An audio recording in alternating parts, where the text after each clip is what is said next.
Hello and welcome to Lenovo Unboxed. Gavin and Kevin here. Gavin, how you doing? Good. How are you? I'm well. Good. We've got the latest in a long line of very familiar business laptops. We do. As we enter, we're just about up to the 21st birthday, or right around the 21st birthday of the ThinkPad brand. We've got the ThinkPad X240 to show you today. And Kevin, this is one of the new Haswell, Intel Haswell. Correct. What's the official name for Haswell? The broader scale term for all the processors, desktop and mobile, is Haswell. The specific implementation of that in a notebook is Shark Bay. Okay. So for us non-techies, it's the newest, fanciest Intel processing. 4th generation. There you go. That's nice. So it's the great-great-grandkid. Yeah. At any rate, this is part of the X series ThinkPads. If you want to wield your ceremonial box cutter, we shall. Let's get it rolling. I shall. And again, the X series has long been seen really one of the two most recognized ThinkPad sort of series, right? Along with T. Right. And X has been our ultra portable, where T has been kind of the mid-range guy, or the bread and butter, if you will. Yep. So, just by way of introduction, I think most people are going to have or will recognize our X1 Carbon, and this is sort of in the same sort of ultra portable vein as that, but there are some differences. Whereas the X1 Carbon really prioritized ultimate thinness and lightness over everything else. There's our power cable, in case anybody's interested in that. It does come with a power cable. Yeah, really prioritized thinness and lightness. What we've got here with the X240 is more of what you would say is like a traditional, meeting the needs of traditional corporate users, and I'll point out what we mean by that. Sure, because it's worth noting that some of our laptops that are considered consumer laptops have been veering off into this ultrabook direction. Everything's super thin and light. We've had these X series for a long time, but now I guess it's on us to try to explain sort of a niche for these, right? Now, this is an ultrabook. Make no mistake. It is absolutely an ultrabook. No question about that. But there are a few differences. There's one is that it comes with some foamy stuff on it. One last little piece of foam there that we want to get out. So, as I said, absolutely an ultrabook. I'll turn this around here so we can see, so the camera can see it. So, ultrabook powered by Intel. So, absolutely is an ultrabook. Sure. Just a hair under 3 pounds, 20 millimeters. But there's a couple things that make this a little different than an ultrabook that is optimized completely for like sort of ultimate thinness and lightness, like the X1 Carbon at 18 millimeters. So let's do a little bit of port around the horn here. And I would say the two biggest differences. One is it's got a full-size Ethernet port here. Okay. Then we've got our slot for our SIM card for our wireless WAN for 3G and 4G. We've got our SD card slot. We've got one of our charging USB 3.0 ports, our headphone port, our security lock slot. Nothing on the front. Back up a minute. I don't think I realized this has 3G connectivity. Yes, yes. It does. Very cool. Then we've got our power, our new square power connector. And the other big thing that makes this sort of more of a traditional IT box, but still, in my opinion, very cool, is the VGA. Okay. Then we've got another USB over here, USB 3.0 in both cases. We've got our mini display port, and we also have the option right here for a smart card for security, for corporate and governmental security. So that's our wonky port tour. So again, just briefly, tell me. You mentioned that large companies, if you've got a fleet of PCs, this is the one for you, as opposed to maybe X1 Carbon can certainly function in that environment, but this was born to be part of a large IT rollout. And it just totally depends on your requirements, right? So the X1 Carbon's absolutely great for a lot of people, but some people want things like common docking. Okay. Right? So in this generation, we've moved to new docks, but we've got a docking port here. Okay. So your T Series, X Series, L Series, W Series, everything's going to have that. You buy one set of docks, you can click in and out with any of the latest generation of ThinkPads. So again, if you got 500 or 5,000 people in your organization, or 50 or 500,000. Yeah, exactly. So one of the things that I want to talk about here that is really cool, that we're going to have on some ThinkPads, but not every one this generation, is what we're calling a bridge battery. Oh, so is this Power Bridge? Power Bridge, I've heard about? exactly. Okay. Very excited about this. Actually. In here, we've got a basic 3-cell battery. There is also an option for a 3-cell battery that fits in here completely flush. 3 plus 3 will give you, let me check my cheat sheet, 8.7 hours of battery life. Okay. Right? So let's say you're a road warrior who's in the office sometimes and traveling sometimes. right? You put in that 3-cell battery, you're at under 3 pounds, you're over 8 hours of battery life, almost 9 hours of battery life. That's considerable. But yeah. you also have this option, which is a 6-cell battery. So we put this in here as so. Click that in.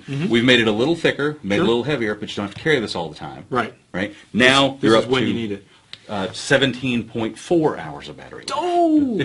Okay. And again, Exactly. you know, let's be honest. On some work trips I do, I'm working a 17-hour day. So Yep. you know, Yep. I mean, it's almost appallingly good at that point. But Yeah. And the cool thing, which is implied but we haven't made explicit, is because you've got a battery here, Yeah. you run the 3-cell out. So let's say you're halfway through your 8.7 hours, you're 4-something hours in, Okay. and your little 3-cell here is out of power. Sure. You can, let me get this latch over here, you can pull that out, and you're still running, right? You don't have to be plugged in because you've got another 4+ hours of battery life internally with the built-in battery. Of course, Right? So okay. you can swap multiple external batteries, hence the term bridge. Yep. Okay. There's a great article on this on our Lenovo blogs. Go to Yes. blog.lenovo.com, and I think it was our buddy Brooks who wrote that one. But Yep. really interesting technology, and one that again for us non-techies, one that took a while to soak in with me Yep. for me to understand. And you know, my headline for it was, it takes already significantly good battery life and makes it sort of ridiculously good. It gives you, and to me, it's the flexibility, right? Keep the weight low when you're in office and not on a trip. Keep the extra battery at your desk, in your bag, whatever. Put it in as needed. You're not burdened with the extra weight of that battery life when you don't actually need it. And again, you're not burdened with the thought that, oh crap, when's my battery going to run out? Because I think Yep. we've all been there at one point or another, especially when you're Yep. when you're traveling or you're having an epic work day. So that's great. Yep. Tell us about the display on this Yep. thing, because I know again, I read all your feedback and all your comments on Facebook, Yep. Twitter, YouTube, and elsewhere, and we've heard from people for ages saying we want more from the displays, we want a higher resolution. So, Okay. what do we have on the display here? I'm setting you up, obviously, knowing the answer. in Well, advance. we are going to have standard, normal, high-definition screens, certainly, for folks who want those. But first, as far as I know, in this form factor, in a 12.5-inch form factor, 1920 by 1080, full HD, IPS touch. Okay, Anything so else? touch too. I even forgot about that. Yeah. So there's no, if I'm checking off all the things that people might feed back and say, hey Lenovo, that's Yep. great, but you skipped this. Yep. It seems like we've checked all the check 1920 by 1080, Okay, enough said. FHD, On a screen IPS this size. Yeah. touch. Beautiful. So you can see it well from all angles with the IPS. You can use touch or keyboard input, obviously, and it's a beauty.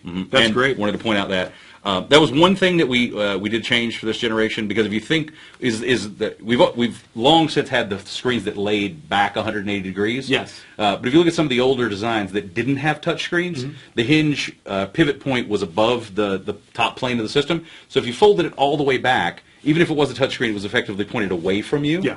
Right? By dropping the hinge down to the bottom, now we get full lay flat. But if you're over there as the user, especially with an IPS screen, you've actually got a system now where I can actually reach over and effectively touch the screen. And Yeah. it does also fold back. You'll notice this little bit here on the battery. So even when the larger of the two batteries is installed, it will still lay flat. That's very cool. I got to be honest, I've got an X1 Carbon, Kev, and if I'm at a coffee place, there's at least one time when I'm sitting at the table that I just casually tilt my display back just to see if anyone's looking. It actually happened this morning. A guy walked up to me and was chatting me up about the Carbon. But All the way back. this is a beauty. And again, I think between Carbon and X240 and the X series in general, you've got options. You can play the angles on what's most important to you. Carbon is first and foremost, you're intensely interested in the thin and light thing. Yep. And here, a little bit more flexibility, a little bit more to do with the IT manager's And point of view. the last thing that we forgot to mention is because of that extra 2 millimeters of thickness over X1 Carbon, we're able to fit in traditional rotational drives, traditional spinning yeah. HDDs. So if speed is your ultimate goal, go with the SSDs. We're at 256, 512 SSDs, but as I said, will also fit a rotational hard drive, so you can go up to a terabyte on the rotational hard drive. So right? you get the speed versus capacity thing. For a couple extra millimeters, you get that extra flexibility. Yep. Good. Okay.